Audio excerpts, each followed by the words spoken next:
Di penghujung abad ke-20, musik rock tengah mengalami pergeseran. Kejayaan glam metal telah usang, grunge dari Amerika mentereng di puncak. Namun, di Inggris ada gelombang yang bergerak berlawanan. Sebuah pencarian akan identitas musik yang lebih dekat dengan akar budaya sendiri yang lebih terasa Inggris ketimbang sekedar gema distorsi dari seberang Atlantik. Dan di tengah pusaran itu, muncullah Blur.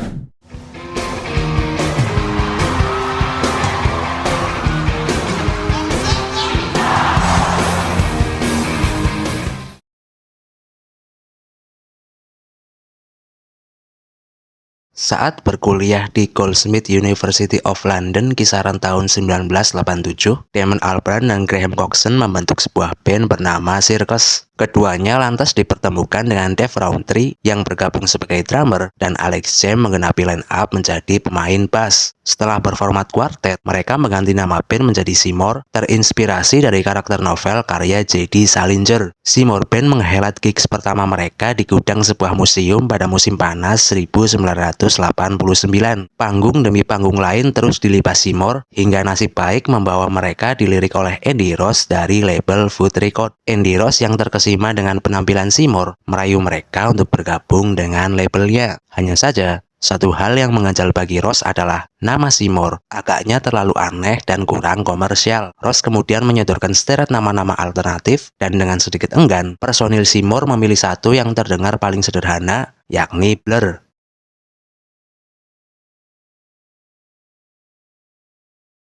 Seperes menaikkan kontrak, Blur bergegas melesatkan serentetan single dimulai dari She's So High pada Oktober 1990.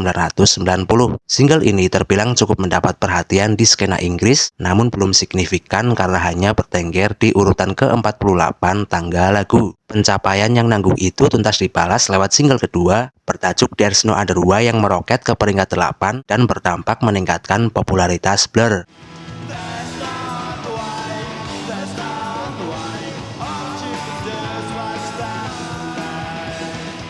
Tetapi kemudian, single ketiga yang dilempar bertajuk Bang tidak sejalan seperti judulnya. Performanya malah mengecewakan dan hanya mendarat di peringkat 24. Pihak label mewanti-wanti Blur untuk lebih baik mengadopsi formula ala Manchester biar mereka bisa menjangkau pasar yang udah kebentuk di Inggris pada saat itu. Satu sisi, Blur enggan diatur-atur, mereka ingin mengeksplorasi sound yang sesuai dengan idealisme sendiri. Tapi di sisi lain, mau nggak mau, Blur mesti memakai formula yang ada jika ingin cepat diterima. Kegambangan terkait kemana arah musikal ini kemudian malah menghambat proses penggarapan album hingga Damon kelupaan nulis lirik. Ia kemudian menulis lirik di saat-saat terakhir di studio, membuat keseluruhan album bertajuk Leisure yang dirilis Agustus 1991 terasa belum matang sepenuhnya. Meski bertengger di urutan ke-7 dalam chart album, tidak semua kritikus merespon positif debut Leisure. Banyak kritikus merasa bahwa album ini tidak lebih dari sekedar riak-riak tren Manchester yang perlahan memudar. Bahkan, Damon sendiri mengaku tidak senang dengan album ini, mengatakan bahwa Leisure terasa buruk karena saat itu Blur terlalu bersemangat untuk menyenangkan label.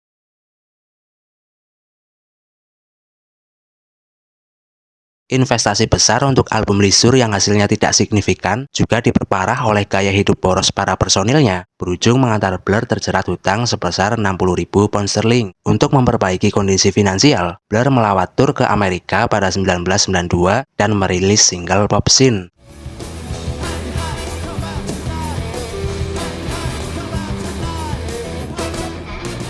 Tapi lagi-lagi, pencapaian komersil single ini hanya mampu menduduki peringkat ke-32.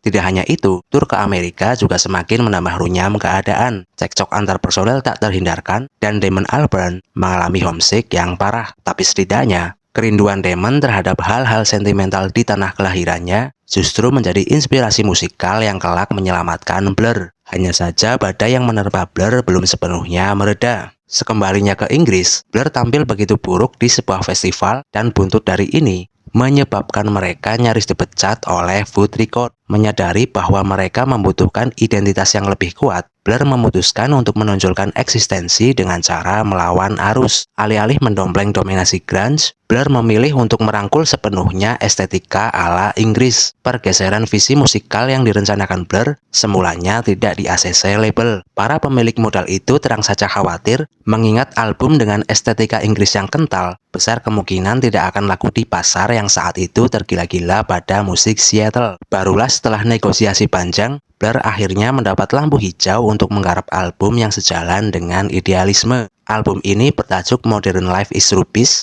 memuat lagu-lagu seperti For Tomorrow, Chemical World, dan Sunday Sunday, menunjukkan musikalitas yang lebih matang, lirik yang lebih tajam, serta referensi budaya Inggris yang kental.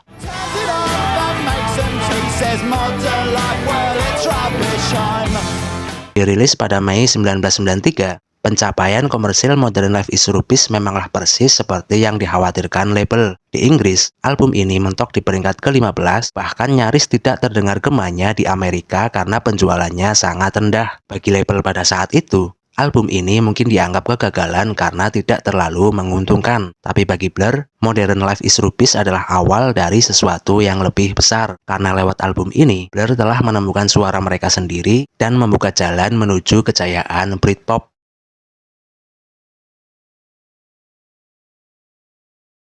Setelah Modern Life is Rubbish, Blur semakin yakin dengan arah musikal yang mereka tempuh. Damon Albarn terus menulis lagu dengan tema kehidupan Inggris modern, sementara Graham Coxon semakin mengeksplorasi permainan gitarnya yang tajam dan dinamis. Mereka kemudian berencana untuk membuat sesuatu yang lebih besar, lebih berani, dan lebih ambisius. Sebuah album yang benar-benar menangkap esensi kehidupan di Inggris tahun 90-an. Proses rekaman dimulai pada akhir 1993. Damon datang dengan lusinan lagu yang bercerita tentang berbagai aspek kehidupan urban, dari mulai kelas bekerja, budaya klub malam, hingga ironi kehidupan modern. Mereka menamai album ini sebagai Park Life, terinspirasi dari kehidupan masyarakat kelas menengah ke bawah di London, dan cara mereka menikmati liburan sederhana di taman kota. Single pertamanya, Girls and Boy, dengan nuansa disco yang kuat, lagu ini langsung mencuri perhatian.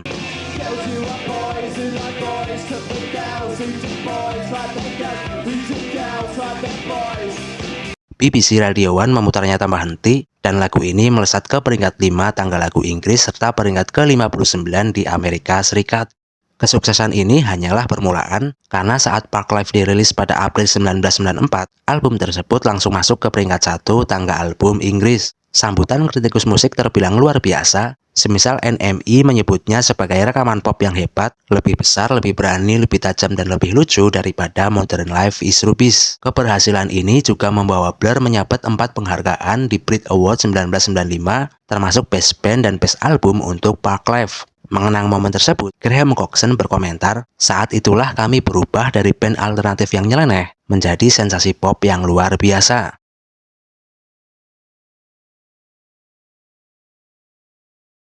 Ketika Britpop mulai mengguncang industri musik di Inggris, Blur berdiri di garis depan gerakan ini. Namun, mereka bukanlah satu-satunya pemain utama. Dari utara Inggris, muncul Oasis, band asal Manchester dengan pendekatan yang jauh berbeda. Awalnya, hubungan kedua band ini tidak memicu pergesekan sama sekali. Namun, ketika Blur memenangkan 4 penghargaan di Brit Award tahun 1995, persaingan kedua band ini mulai memanas. Oasis yang saat itu sedang naik daun dengan debut album mereka, tidak terima jika Blur mendominasi Britpop sendirian. Media di Inggris mencium peluang emas dan mulai mengadu domba keduanya.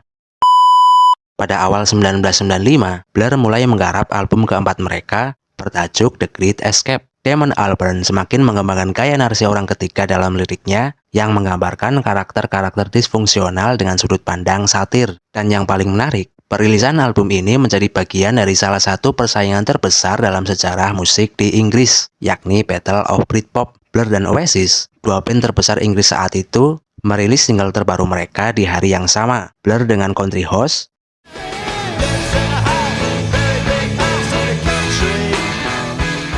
sementara Oasis dengan Roll With It.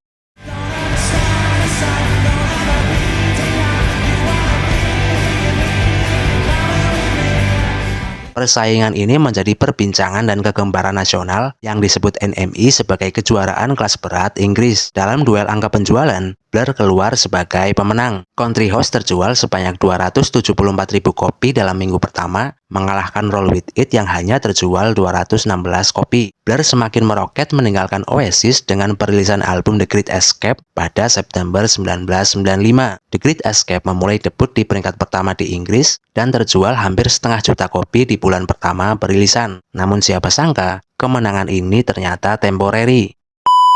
Sebulan berselang setelah Blur merilis The Great Escape, Oasis menjungkir balikan persepsi publik terhadap Blur dengan album fenomenalnya What's the Story Morning Glory yang dirilis Oktober 1995.